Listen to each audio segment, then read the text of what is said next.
يا أيها الذين آمنوا إذا قيل لكم تفسحوا في المجالس فافسحوا يفسح الله لكم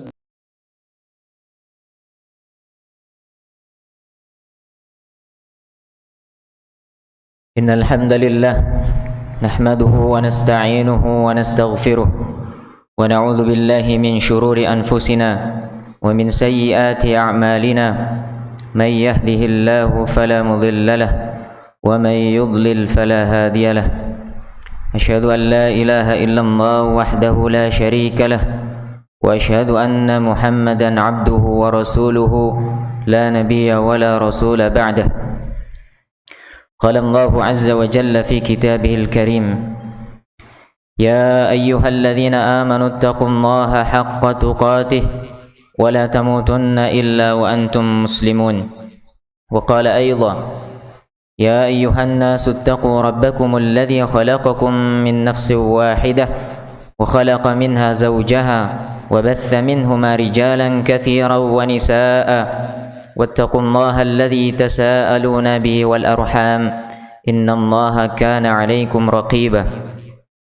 وقال يا أيها الذين آمنوا اتقوا الله وقولوا قولا سديدا يصلح لكم أعمالكم ويغفر لكم ذنوبكم ومن يطع الله ورسوله فقد فاز فوزا عظيما. وقال النبي عليه الصلاة والسلام فإن أصدق الحديث كتاب الله وخير الهدي هدي محمد صلى الله عليه وسلم وشر الأمور محدثاتها وكل محدثة بدعة وكل بدعة ضلالة وكل ضلالة في النار. فيا عباد الله أوصيكم وإياي بتقوى الله فقد فاز المتقون. أما بعد، عباد الله kaum muslimin jamaah salat Jumat rahimani Allah wa iyyakum. Marilah kita senantiasa memuja dan memuji kepada Allah Subhanahu wa taala yang telah memberikan kita nikmat, rahmat, taufik dan hidayah. Dan kita bersyukur kepada Allah Subhanahu wa taala yang masih memberikan kita kesempatan untuk dapat bertemu dengan bulan Ramadan, bulan yang agung, bulan yang penuh dengan rahmat, bulan yang ditutup padanya pintu-pintu jahanam, bulan yang dikunci padanya belenggu syaitan. Ibadallah, marilah kita kemudian banyak melantunkan salawat dan taslim kepada Nabiullah Muhammad alaihi salatu wassalam, karena terutama sekali di hari Jumat kita disunahkan untuk banyak mengucapkan salawat kepada Nabiullah Muhammad alaihi salatu wassalam. Beliau bersabda, "Man shalla alayya salatan sallallahu alaihi asyra." Barang siapa yang mau bersalawat kepadaku sekali saja, maka Allah Subhanahu wa ta'ala akan membalas salawatnya dengan 10 kebaikan. Amma ba'du, ibadallah, di antara kemudahan yang Allah berikan kepada kita di bulan Ramadan ini adalah Allah Subhanahu wa ta'ala bukakan kepada kita pintu-pintu untuk bertakwa kepada Allah Subhanahu wa ta'ala.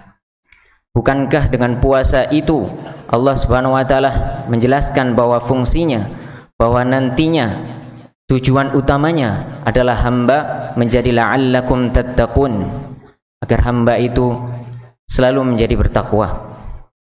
Bulan Ramadan, bulan di mana Allah Subhanahu wa ta'ala memudahkan kita dengan banyak sekali amal-amal, tidak hanya yang wajib pun yang sunnah Allah mudahkan kepada kita untuk melaksanakannya.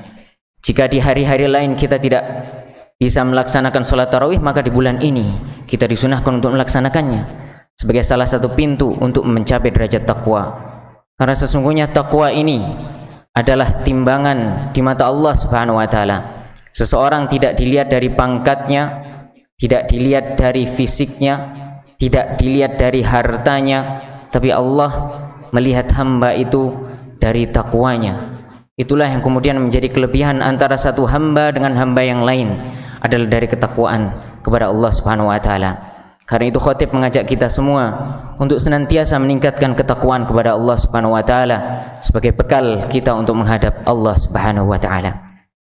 Ibadallah, Allah Subhanahu wa ta'ala memerintahkan ketika menciptakan manusia dan jin, maka tujuannya hanyalah untuk beribadah kepadanya, Allah Subhanahu wa taala berfirman, "Wa ma khalaqtul jinna wal insa illa liya'budun." Tidaklah aku ciptakan jin dan manusia itu kecuali hanya untuk menyembahku, kata Allah Subhanahu wa taala. Namun bukan berarti ketika tugas kita sebagai seorang hamba adalah beribadah kepada Allah, Allah membutuhkan ibadah kita, tidak. Bukan berarti bahwa memang tugas kita menyembah Allah, bukan berarti bahwa Allah membutuhkan ibadah kita. Allah sama sekali tidak butuh ibadah hambanya.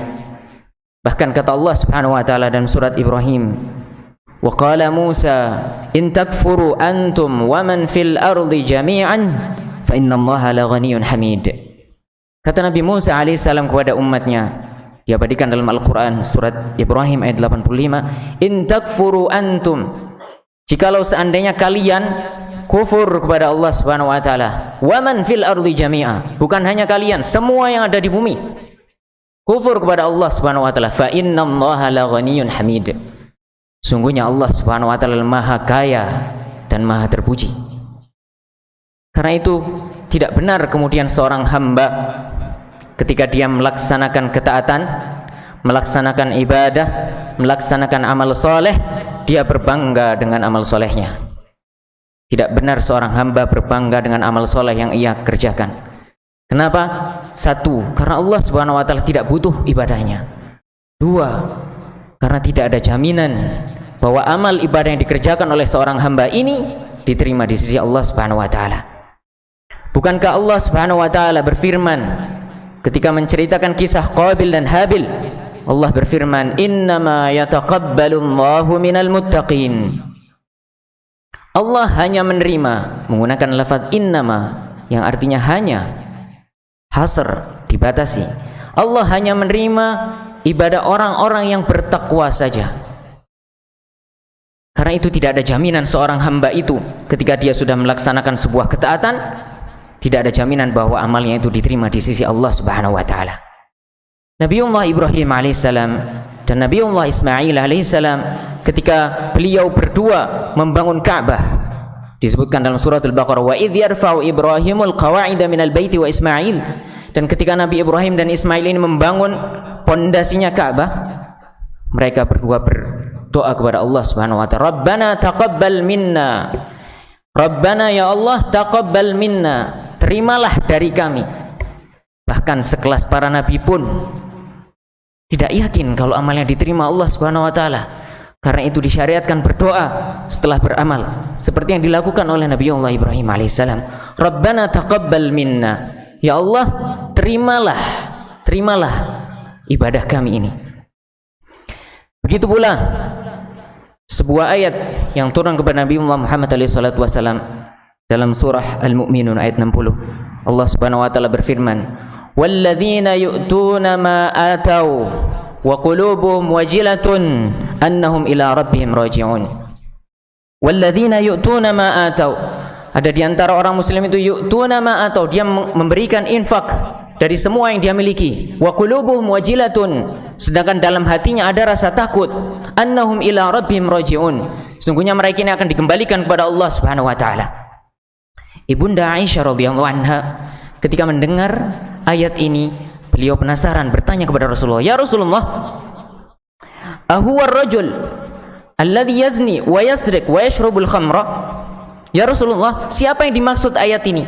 Siapa orang-orang yang ngasih hartanya tapi kemudian dalam hatinya ada rasa takut? Siapa ini? Apakah dia orang yang berzina? Apakah dia orang yang mencuri? Apakah dia orang yang minum khamr? Orang yang berbuat maksiat maksudnya? Maka kata Rasulullah SAW, "La ya bintas Siddiq." Enggak. Bukan Aisyah. Mereka bukan orang yang bermaksiat. Walakinnahum rajulun yusallun wa yatasaddaqun wa yasumun. Mereka ini orang-orang yusallun, mereka mendirikan salat. Wa yatasaddaqun, mereka juga berinfak, mengeluarkan sedekah. Wa yasumun, mereka juga berpuasa. Wa yakhafuna alla yuqbala minhum. Kenapa di hati mereka ada rasa takut? Yakhafuna alla yuqbala minhum.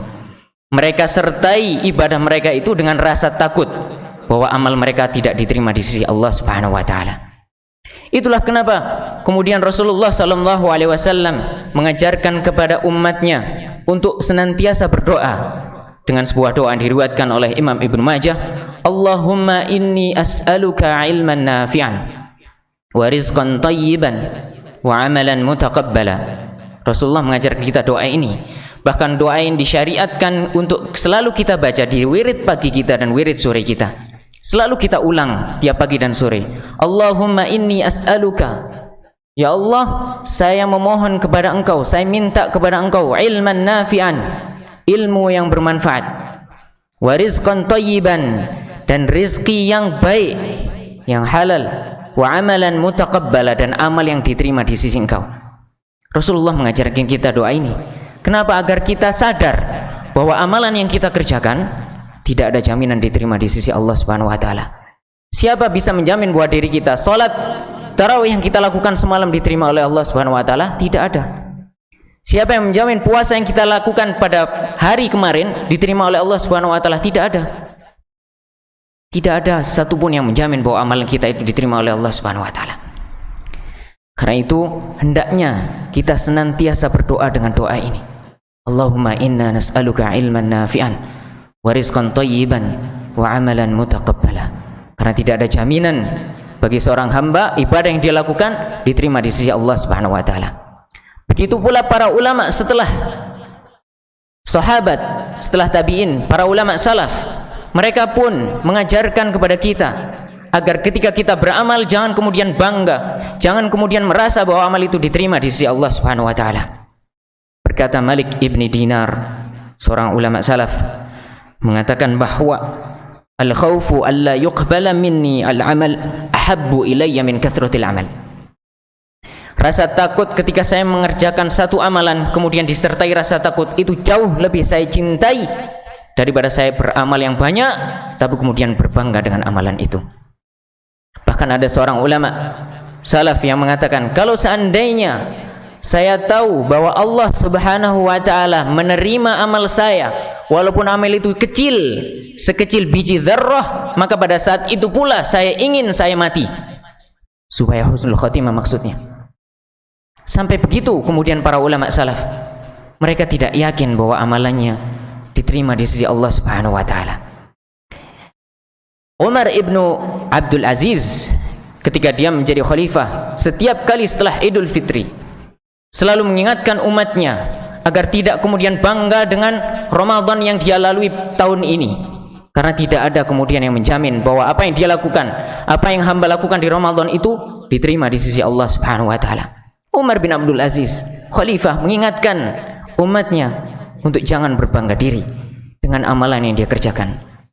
Karena itu para ulama juga menyimpulkan dari banyak hadis itu dan banyak riwayat itu dan banyak asar itu bahwa salah satu tanda diterimanya amal seseorang adalah ketika dia merasa bahwa amalan yang dia lakukan itu tidak diterima di sisi Allah Subhanahu wa taala.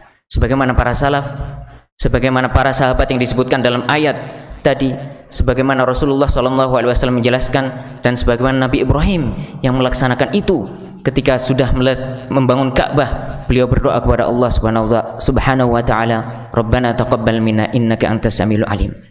Ibadallah, karena itu marilah kita senantiasa merenungi bahwa apa yang kita lakukan sekarang ini, Ramadan ini, Ramadan sebelumnya dan Ramadan sebelumnya, tidak ada jaminan bahwa itu semua diterima di sisi Allah Subhanahu wa taala walaupun kita ikhlas. Kenapa? Karena iblis selalu mendapatkan jalan untuk menggoda seorang hamba. Kalaupun kita sudah ikhlas beramal, karena memang salah satu syarat diterimanya amal di sisi Allah adalah ikhlas. Ketika kita sudah ikhlas, kita akan digoda oleh iblis supaya kita ini berbangga dengan amal kita yang sedikit itu. Suatu ketika Imam Ahmad ibni Hanbal, ketika beliau sedang di sakaratul maut, ditunggu oleh anaknya si Abdullah, Imam Ahmad tiba berteriak, ba'du. Setelah ini, ba'du maknanya setelah ini. Maka anaknya si Abdullah terheran-heran, kenapa ayah saya teriak seperti itu padahal beliau sakaratul maut? Maka kemudian ditanyakanlah kepada beliau, wahai ayahku, apa yang terjadi sampai engkau berteriak ba'du?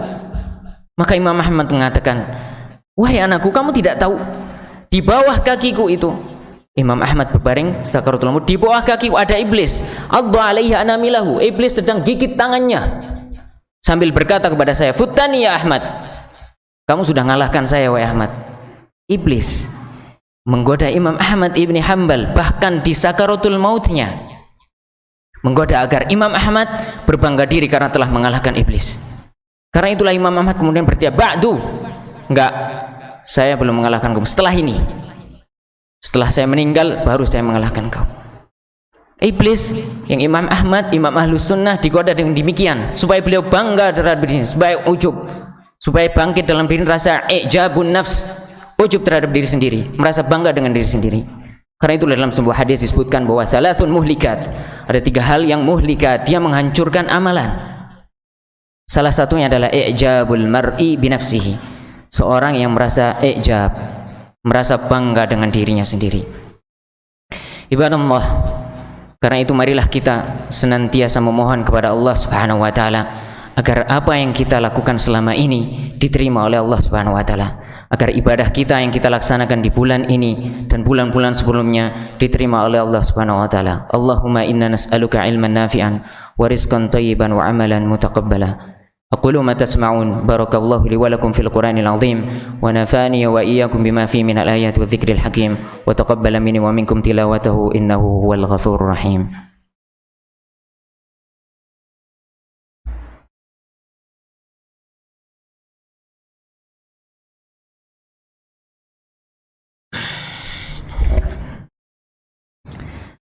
الحمد لله على إحسانه والشكر له على توفيقه وامتنانه. أشهد أن لا إله إلا الله وحده لا شريك له تعظيما لشأنه وأشهد أن محمدا عبده ورسوله الداعي إلى رضوانه. اللهم صل عليه وعلى آله وأصحابه وإخوانه. قال الله عز وجل في كتابه الكريم إن الله وملائكته يصلون على النبي يا أيها الذين آمنوا صلوا عليه وسلموا تسليما. اللهم صل على محمد وعلى آل محمد كما صليت على إبراهيم وعلى آل إبراهيم وبارك على محمد وعلى آل محمد كما باركت على إبراهيم وعلى آل إبراهيم إنك حميد مجيد. اللهم اغفر للمسلمين والمسلمات والمؤمنين والمؤمنات الأحياء منهم والأموات إنك سميع قريب مجيب الدعوات ويا قاضي الحاجات. ربنا اغفر لنا ذنوبنا وكفر عنا سيئاتنا وتوفنا مع الأبرار. ربنا اغفر لنا ذنوبنا ولإخواننا الذين سبقونا بالإيمان ولا تجعل في قلوبنا غلا للذين آمنوا ربنا إنك رؤوف رحيم. اللهم إنا نسألك الهدى والتقى والعفاف والغنى. اللهم إنا نسألك علما نافعا ورزقا طيبا وعملا متقبلا. اللهم إنا نسألك بكل اسم هو لك سميت به نفسك ألا تدع لنا ذنبا إلا غفرته ولا هما إلا فرجته ولا دينا إلا قضيته ولا مريضا إلا شفيته ولا حاجة من حوائج الدنيا والآخرة إلا قضيتها يا أرحم الراحمين. اللهم إنا نعوذ بك من علم لا ينفع وقلب لا يخشع ونفس لا تشبع. اللهم أصلح أحوال المسلمين وأحوال ولاة أمورهم. اللهم وفقهم إلى ما تحب وترضى. سبحان ربك رب العزة عما يصفون وسلام على المرسلين والحمد لله رب العالمين. عباد الله إن الله يأمر بالعدل والإحسان وإيتاء ذي القربى وينهى عن الفحشاء والمنكر والبغي يعظكم لعلكم تذكرون فاذكروا الله العظيم يذكركم واشكروا على نعمه يزدكم ولذكر الله أكبر. وَإِذَا قِيلَ انشُزُوا فَانشُزُوا يَرْفَعِ اللَّهُ الَّذِينَ آمَنُوا مِنكُمْ وَالَّذِينَ أُوتُوا الْعِلْمَ دَرَجَاتٍ